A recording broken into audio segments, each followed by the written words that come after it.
দ্বিতীয় বিশ্বযুদ্ধ জাপানের হিরোশিমা নাগাসাকিতে তড়িঘড়ি করে পারমাণবিক বিস্ফোরণ ঘটান যুক্তরাষ্ট্রের প্রেসিডেন্ট ট্রুম্যান। ১৯৪৫ সালের ২৬ জুলাই যুক্তরাষ্ট্র, যুক্তরাজ্য ও চীন একযোগে ঘোষণা করে পটসড্যাম ডিক্লারেশন। এতে জাপানের প্রতি নিঃশর্ত আত্মসমর্পণের আহ্বান জানানো হয়। অন্যথায় জাপানকে চূড়ান্ত মাত্রার ধ্বংসযজ্ঞের মুখোমুখি হতে হবে বলেও হুঁশিয়ারি দেয়া হয়। যুক্তরাষ্ট্রের ৩২তম প্রেসিডেন্ট ফ্র্যাঙ্কলিন ডিলানো রুজভেল্ট মারা যান ১৯৪৫ সালের ১২ এপ্রিল। তার মৃত্যুর কয়েক ঘণ্টার মধ্যেই ৩৩তম প্রেসিডেন্ট হিসেবে শপথ নেন vice president Harry S Truman. দ্বিতীয় বিশ্বযুদ্ধ শুরুর পর থেকে প্রায় পুরো সময় জুড়েই দেশটির যুদ্ধকালীন রাষ্ট্রনীতি, রণনীতি ও কূটনীতির প্রধান তত্ত্বাবধায়ক ছিলেন রুজভেল্ট। এ কাজে তাকে সহায়তা করেছেন ভাইস প্রেসিডেন্ট হিসাবে ট্রুম্যানের পূর্বসূরি হেনরি অ্যাগার্ড ওয়ালেস। কিন্তু বামঘেঁষা চিন্তা চেতনার কারণে ডেমোক্রেটিক পার্টির নীতি নির্ধারণী মহলে তিনি খুব একটা জনপ্রিয় ছিলেন না। এজন্য ১৯৪৪ সালের নভেম্বরে অনুষ্ঠিত নির্বাচনে প্রতিদ্বন্দ্বিতার জন্য রুজভেল্টের রানিং মেট হিসাবে হেনরি ওয়ালেসকে মনোনয়ন দেয় ডেমোক্র্যাটরা। তবে ভাইস প্রেসিডেন্ট নির্বাচিত হওয়ার পরও রুজভেল্টের মৃত্যুর আগ পর্যন্ত মার্কিন যুদ্ধ প্রয়াসে ট্রুম্যানের ভূমিকা ছিল প্রায় শূন্য। এমনকি ভাইস প্রেসিডেন্ট হিসাবে শপথ নেয়ার পর প্রেসিডেন্ট রুজভেল্টের সঙ্গে তার দেখা হয়েছে তার মাত্র ২ বার। ভাইস প্রেসিডেন্ট হিসাবে ৪ মাসে মার্কিন সিনেটে সভাপতিত্ব করা আর বিভিন্ন পার্টিতে যোগ দেয়া ছাড়া আদতে আর কোনো কাজ ছিল না তার। কোনো সূত্রে প্রকাশিত তথ্যে এমনও দাবি করা হয়েছে যে পারমাণবিক বোমা নির্মাণের জন্য গোপনে গড়ে তোলা ম্যানহাটেন প্রজেক্ট সম্পর্কে ট্রুম্যান জানতে পারেন কেবল প্রেসিডেন্ট হওয়ার পর। অনেকটা আকস্মিকভাবেই প্রেসিডেন্ট হয়ে পড়া হ্যারি ট্রুম্যানের সামনে তখন দ্রুত যুদ্ধ শেষ করার চাপ, কারণ যুক্তরাষ্ট্রের জন্য যুদ্ধের ব্যয় বহন করাটা মুশকিল হয়ে পড়েছিল। একই সঙ্গে ইউরোপিয়ান ও প্যাসিফিক থিয়েটারে লড়াই চালাতে গিয়ে বেশ বিপাকে পড়েছিল দেশটি, বিশেষ করে প্যাসিফিক থিয়েটারে। প্রশান্ত মহাসাগরীয় বিচ্ছিন্ন দ্বীপগুলোয় একের পর এক দুর্গম দ্বীপে যুদ্ধ পরিচালনা ও বারবার ঘাঁটি বদল করতে গিয়ে ব্যাপক মাত্রায় লোকক্ষয় ও অর্থব্যয় স্বীকার করে নিতে হচ্ছিল যুক্তরাষ্ট্রকে। বিশেষ করে জাপানিদের যুদ্ধ কৌশলের কারণে ক্ষয়ক্ষতির মাত্রা অনেক বেড়ে গিয়েছিল।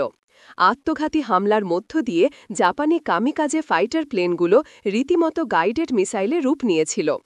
এর মধ্যে ২ মে তারিখে বার্লিনের দখল নেয় সোভিয়েত সৈন্যরা। ১ সপ্তাহের মধ্যে আত্মসমর্পণ করে জার্মানি। এর আগে কে কত দ্রুত বার্লিনে পৌঁছে শহরটির দখল নিতে পারে তা নিয়ে মার্কিন ও সোভিয়েত সেনাদের মধ্যে রীতিমতো প্রতিযোগিতা চলছিল। হিটলারকে পরাজিত করার কৃতিত্ব নিয়ে নেয় সোভিয়েত ইউনিয়ন। বার্লিন দখলের রাজনৈতিক সুবিধা আদায়ের সুযোগ তৈরি করে নিতে ব্যস্ত হয় যুক্তরাষ্ট্র। এর আগে ওই বছরের ফেব্রুয়ারিতেই ইয়াল্টা সম্মেলনে ইউরোপিয়ান থিয়েটারে যুদ্ধ শেষ হওয়ার ৩ মাসের মধ্যেই সোভিয়েত ইউনিয়ন প্যাসিফিক থিয়েটারে চলমান যুদ্ধে যোগ দেবে বলে রুজভেল্ট এবং চার্চিলকে কথা দিয়েছিলেন স্টালিন। ট্রুম্যান জানতেন সোভিয়েত ইউনিয়ন মাঞ্চুরিয়ায় জাপানের বিরুদ্ধে আগস্টের দ্বিতীয় সপ্তাহের শুরুর দিকে সমরাভিযান শুরু করতে যাচ্ছে। এছাড়া স্টাফকা হাই কমান্ড সোভিয়েত সামরিক বাহিনীর সর্বোচ্চ নীতি নির্ধারণী পর্যায়ে তখন মাঞ্চুরিয়া দখলের পর জাপানের মূল ভূখণ্ডের প্রধান ৪ দ্বীপের অন্যতম হোক্কাইডোয়ও সরাসরি অভিযান চালানোর বিষয়টিও বিবেচনা করছিল। এ অবস্থায় ট্রুম্যানের জন্য যত দ্রুত সম্ভব যুদ্ধ শেষ করা বেশ জরুরি হয়ে পড়ছিল। ১৯৪৫ সালের ২৬ জুলাই যুক্তরাষ্ট্র, যুক্তরাজ্য ও চীন একযোগে ঘোষণা করে পটসড্যাম ডিক্লারেশন। এতে জাপানের প্রতি নিঃশর্ত আত্মসমর্পণের আহ্বান জানানো হয়। অন্যথায় জাপানকে চূড়ান্ত মাত্রার ধ্বংসযজ্ঞের মুখোমুখি হতে হবে বলেও হুঁশিয়ারি দেয়া হয়। জাপানিরা তাতে সাড়া দেয়নি। ততদিনে জাপানিরা দক্ষিণ পূর্ব এশিয়া থেকে পিছু হটে এসেছে।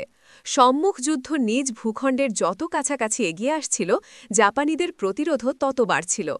ওই বছরের ফেব্রুয়ারি থেকেই জাপানের শহরগুলোই low altitude night time fire bombing অভিযান চালিয়ে যাচ্ছিল মার্কিন বিমানবাহিনী।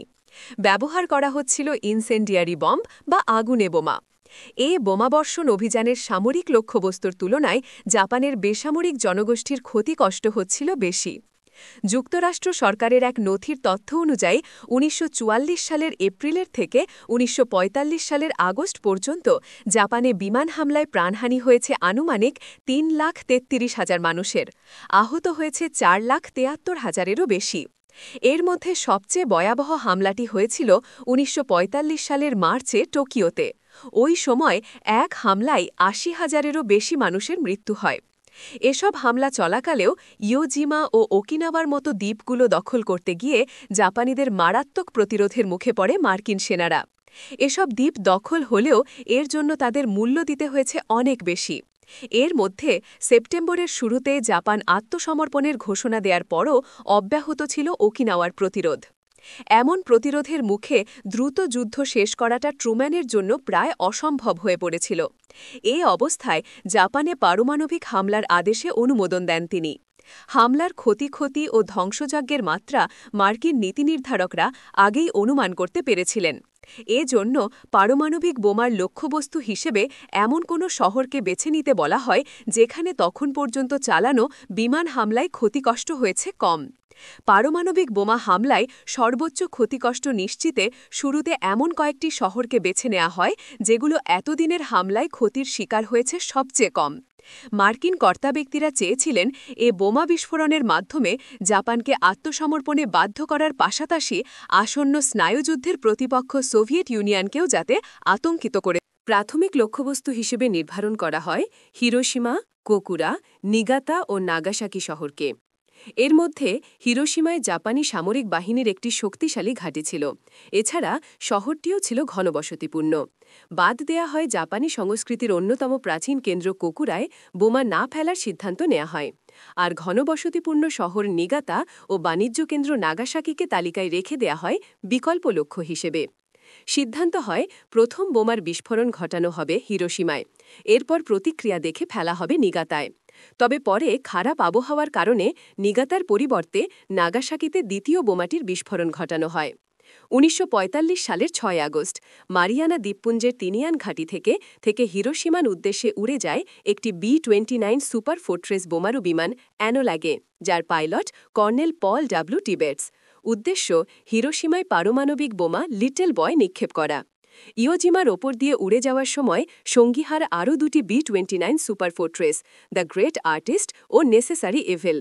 এর মধ্যে দ্য গ্রেট আর্টিস্টের মিশন ছিল বিস্ফোরণের ব্যাপকতা পরিমাপ করা, আর নেসেসারি ইভিলের কাজ ছিল ছবি তোলা। স্থানীয় সময় সকাল ৮:১৫ হিরোশিমার আকাশে ভূমির ৯,৪০০ ফুট উচ্চতা থেকে নিক্ষেপ করা হয় লিটল বয়। নিক্ষেপ করেই উড়োজাহাজের মুখ ঘুরিয়ে নেন পাইলট পল ডাব্লিউ টিবেটস। বোমাটির লক্ষ্যবস্তু ছিল হিরোশিমার আইওই সেতু, যদিও তা বিস্ফোরিত হয় ২৪০ মিটার দূরের একটি হাসপাতালের উপর। মানব ইতিহাসের বর্বরতম এক অস্ত্রের বিস্ফোরণের প্রথম ধাক্কাই ধ্বংস হয়ে যাওয়া এলাকার ব্যাসার্ধ ছিল ১.৬ কিলোমিটার।